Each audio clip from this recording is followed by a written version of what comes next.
So Jason Magallanes, and Ross and Maddie and Chester and Brock all jumped off the beach at Himalayas, paddled out, and the waves were like 25 feet solid, and we were terrified.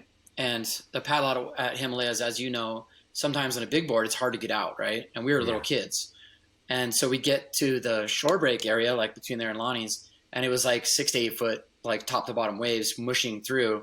And long story short, the ripped current was ripping us towards Lonnie and Kea.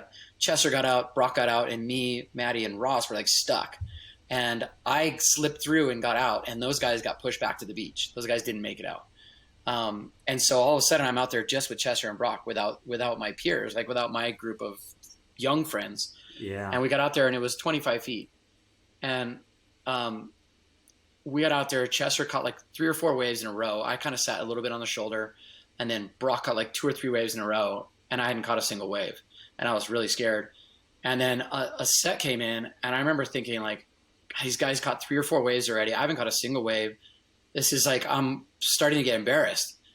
And a monster set came in, and you know, that place, it draws you out like, holy crap, I'm going to get caught inside. And so we go over the first wave, and the next wave is like a solid, like a 25 footer, legit backless one. And I was too deep. Brock was like 20 feet out from me on the shoulder, towards the shoulder, but like only like 20 feet away. He starts turning around. I'm paddling up the face. And I was so pissed and ramped up in the moment that I just turned around and put my head down and just went for it. But the wave was like chopes. Like I tried to get to my feet and knife it, and I was in the lip like this. Oh my God. On like a 25 footer. And I remember just getting hucked and trying to get a big breath on the way down. And I went like that in the lip. And then the lip was following me down. And long story short, it hit me and knocked every single bit of air I had went as the lip hit me, and then got sucked, put me down underwater. And I went down super far, and I was struggling, and I had no air at all. It was gone. No freaking pull wetsuit, no nothing. And I remember swimming up and the next wave breaking over me really loudly. And then that was all I remember. And then the next thing I know, it sounds super weird. The next thing I know, I was like looking, it was like I blacked out, and then I regained consciousness somehow. Sounds super weird, but I was like 6 feet from the surface. And I remember feeling like my legs weren't working, and I was swimming like 6 feet to the surface, coming up, and it was super strange. I didn't feel out of breath at that time. I swam to the surface, and I got to the surface, and I remember looking, and I saw Chester and Brock. The waves were dead flat. It was all white foam, and they were looking at me from like 100 yards out. And I just started throwing up like all this foam, and I like looked down, and there was all this like orange, like bile. I don't know what it was, but coming out of my mouth.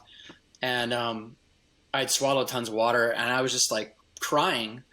And it was such a extreme moment that I just thought, man, I literally just almost died. Yeah. And I was just like laying on my board like this, and the next set came, and basically it washed me all the way to the beach. Wow.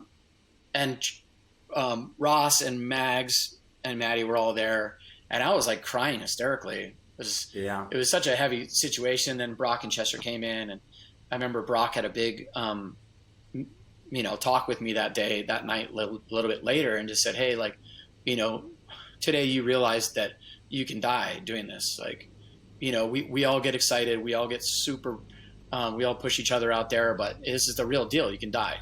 And Brock had that moment a couple of years before that, when he realized that, this is like a life and death type of situation. And so he goes, you know what, it's super heavy and stuff, but if you love to do this, the next time the waves get big, we're going straight back out there, period.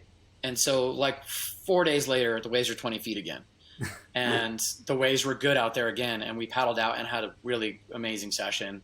Yeah. And I kind of got back on the horse. And anyway, that was just like a standout story for me. It was like a terrible story in a way where I nearly died for real. And then an amazing story in that, it was just, I had this crazy connection with Brock and Todd Chester after that. They became like big brothers to me, and I became one of them that day. Like I felt like I came up a level to like I wasn't a little kid anymore. Like I got like jumped in the gang that day kind of thing. Yeah, to me it sounds like that was the moment where it's like you realize that I do love this. Like Brock said, and everyone has those moments, and you've seen guys come and go where it's all good until it isn't, and then it's like when it gets real bad, are you paddling back out, or are you going to be out there the next session? And the people that really truly love it, they are, and the other people, fade away, and that's fine too. Hey, there's no shame in being scared, because it is scary. It's very scary. It's super scary. Just listen to that story, I got the chills. Because I can sense what happened. It's like you sort of black out, and it's like you had a little nap. Nap, and you're not, and then you wake up, and it's like, oh wow, like I wasn't struggling to breathe, but probably swallowed some water while you were napping underwater. Yeah. And then all of a sudden you're like, oh, where am I? That's it was a surreal experience. And when you're that age, I think I was like 18. But when you're that age, you don't realize like how serious it is and how much you have to lose. And, I have much different perspective now, being the age I am now with a family and all that kind of stuff. But then I felt like I had nothing to lose. Like, dude, I'm going no matter what kind of thing. It's so crazy how your mindset is when you're in the moment, when you're 18 years old or 20 years old, or nothing, even 30 years old. Nothing can hurt you, kill you as you think, and like you said, Brock, I remember as a kid getting there's a VHS tape of the Eddie Aikau, and it was the 1991, that giant year that Brock got the barrel, and he also got that insane drop where he skipped down the face, and that's probably around that same time where you were saying that the guy was just tapped, like not a worry in the world. He would just turn and burn on anything. Yeah.